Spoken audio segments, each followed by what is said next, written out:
In this video, I will show how to show 0 as nil in Excel.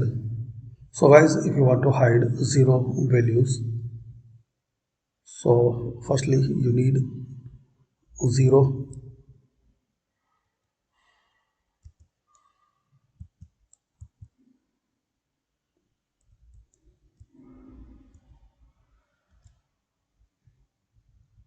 So here we have some data and there are some zeros. So select, then right click on it, then format cells.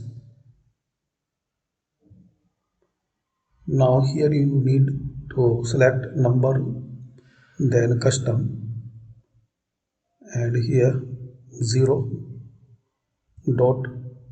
Now here type this code 0,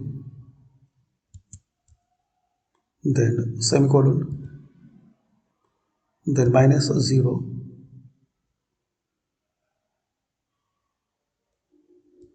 then semicolon.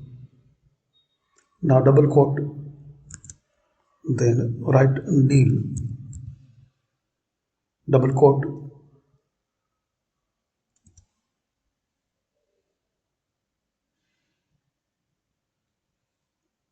semicolon, then at.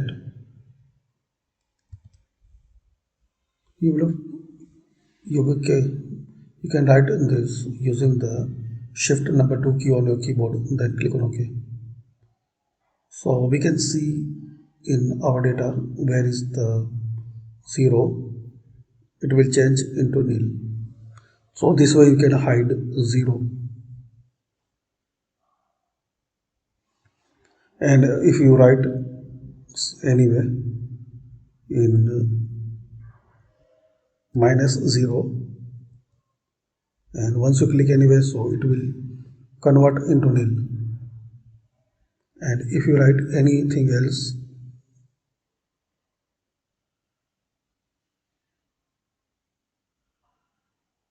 so it will change into nil. So thanks for watching guys. Comment on this video useful for you.